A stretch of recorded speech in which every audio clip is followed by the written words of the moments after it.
Ադրբեջանում գտնվող հայերի խոշտանգման մասին տեղեկությունների տարածումից հետո ու հայկական ընդվզմանը զուգահեռ Բաքվից տարածեցին լուրերը, թե Կարմիր խաչի միջազգային կոմիտեն փակելու մտքեր ունեն։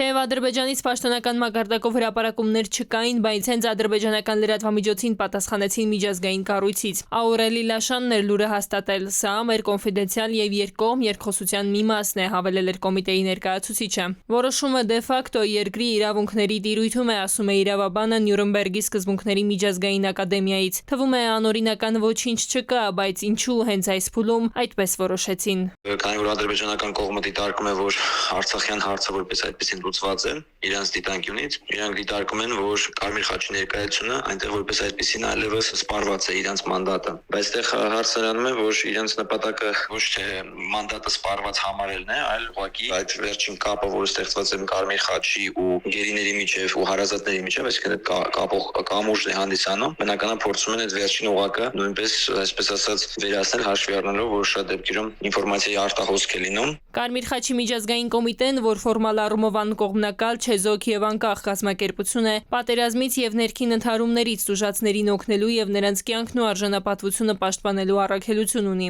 Անկախ է, տեսածն ու լսածը չեն հրապարակում, բացի ներքին զեկույցներից։ Միակ միջազգային կառույցն է, որի աշխատակիցներն այցելում են Ադրբեջանում ապօրինի պահվող հայերին, նաեւ կապ ապահովում նրանց ընտանիքների հետ։ Եթե կառույցը Բաքվում չգործի, ըստ իրավաբանների, կապի եռանկյունին կքանդվի ու ավտորիտար ռեժիմը կկոշտացնի քայլերը գերեվարված անձանց նկատմամբ։ Խնդիրն ելնելու, որ վերահսկողությունը ինֆորմացիայի փոխանակման գերիների հարազատների միջև ավելի խիստ վերահսկողության տակ է գտնվելու եւ շատ դեպքերում մենք չենք իմանալու ճշմարտությունը կամ այն ինֆորմացիան, ինչ որ մինչ օրս ստացել ենք, այդ ինֆորմացիան ընդհանրապես չենք իմանա ստանալու այլևս։ Առանց իրենց բնականաբար այդ վերահսկողության մեխանիզմները արդեն ուղղակի ինքնելու են Ադրբեջանի ձեռքի տակ։ Ադրբեջանը արտաքին աշխարհից մեկուսանում է ամբողջապես, Ալիևը ոչ միայն ներս չի թողնում որևէ միջազգային իրավաբանի, իրավապաշտպան կառույցի, դիտորդի, այլ նաեւ լայն բացում է դռները ու առաջարկում հեռանալ նրանց, որ ընդամենը հումանիտար գործառույթ ունեն առանց ճնշման ու հրապարակման որևէ գործիքի։ Այսպիսով, ինչ պլաններ ունի բռնապետը, որոնց խանգարում են միջազգային դիտորդները, հայտնի չէ։